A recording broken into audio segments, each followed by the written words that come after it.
What's going on, y'all? Site Perspectives, giofvcks in the building. And we're on our little early morning walk, what have you. It's a little bit before 8 o'clock in the morning. And I just want to make a quick video discussing a telltale sign that you are dealing with someone who's going to be toxic. And it doesn't necessarily mean that they're narcissistic. It doesn't necessarily mean, good boy, Merce. Doesn't necessarily mean that they're narcissistic. But it does mean that you're dealing with someone who's going to be dysfunctional and toxic. Telltale sign. And to me, that number one sign, they never want to take accountability for anything. They're always playing the victim. That's the number one sign, in my opinion. That is the telltale sign that you are going to be dealing with someone who is toxic. They're perpetually the victim. They're always the damsel in distress. Somebody is always doing something wrong to them. You feel me? Ooh, Mercy be trying to get all the little rabbits every time. Look at him. On guard. Nope. Nope. Come on. Come on. Come on. He always, every time he see a little rabbit or something, he tries to get them. Come on. But anyways, come on, Merce. Anything. That is like the telltale sign. They are perpetually the victim. Every time you talk to them, somebody is doing something to them, you know, and it's always the other person's fault. You know, these are the same, come on, Murph. These are the same people who will also bash their exes. That's also another telltale sign, but it all goes into one. These are the same people who, every relationship they get out of, they have to bash their ex. They have to throw their ex under the bus. And it's like I said, it's always somebody else. Their parents are to blame. Their friends are to blame. Their co-workers are to blame. Their exes and significant others are to blame. They blame everybody and everything for all of the bad things that take place in their lives. They never take accountability or responsibility for their actions, for their behaviors, for what they say and do to people, to how they treat folks. They don't take accountability. That is the telltale sign. In my opinion, that is the number one sign that you are dealing with a toxic person, someone who is dysfunctional.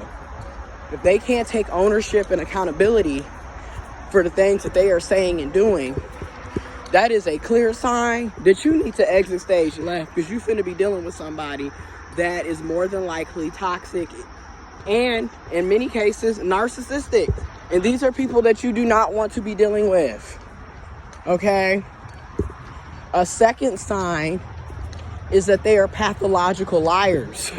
Okay? You know, that is also like the number two sign, in my opinion, that you are dealing with a toxic person. You know, they're constantly lying about any and everything. It doesn't even make any sense. Like, why are you lying? Somebody right now can tell, like, for example, if you're dealing with someone who's toxic and they are pathological liars, despite the fact that it's very nice out and it's, you know, there's some clouds here, but there's some blue skies and it's probably 75 degrees. They will sit up and tell us all that it's raining and snowing because they're pathological liars. They have to lie just for the sake of lying. You feel me? This person has to, you know, another way that you know that you're dealing with a toxic person, especially with the lies, and I want to give a huge shout out, because there's a lot of people who talk about this on YouTube. But with the lies, to add on to it, they're always trying to one up whatever you're talking about. So like, if you're talking about something that you actually experienced, went through, you know, they have to come back with a bigger and better story to outdo what you're talking about. Again, it's always some outlandish, extremely dramatic, unbelievable, surreal shit that they have to try to one-up you about, again, always lying and telling a damn fib. So, again, pathological. In my experience with dealing with narcissists and just toxic people, if they're talking, more than likely they're lying, because they have a very hard time with telling the truth. But again, that's not surprising. How can you expect somebody that's lying to themselves to tell the truth? You know what I mean? I'm just being honest. Okay. Number 3. Somewhere down the line, they have a very negative, dysfunctional relationship with their parents or their family.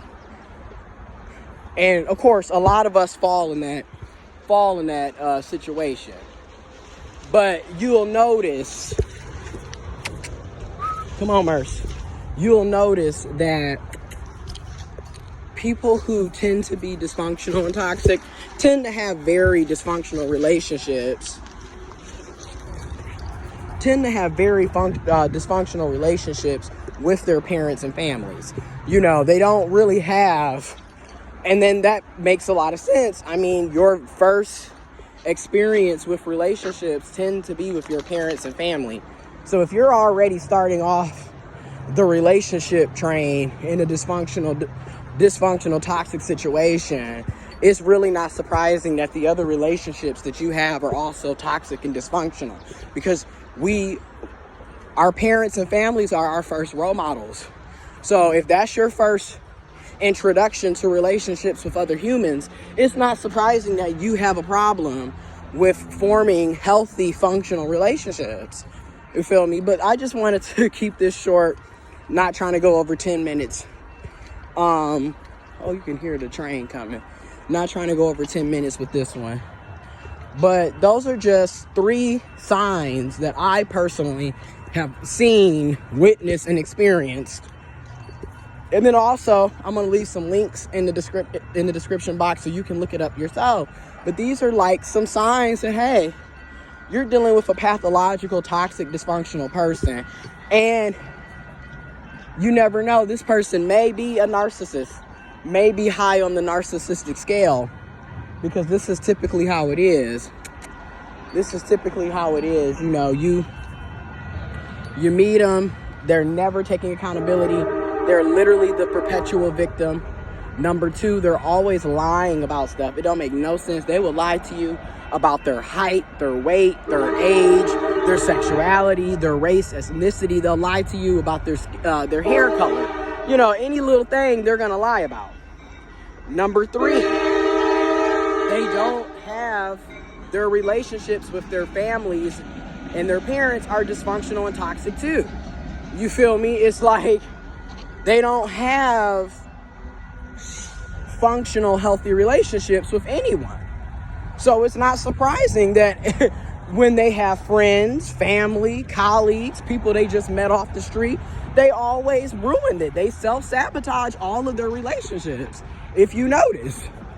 And then once they self-sabotaged and did people dirty and screwed them over and used and manipulated, lied and everything else, now here goes going back to the first telltale sign. Now they about to go and play the victim after they done wreaked havoc in everybody else's life.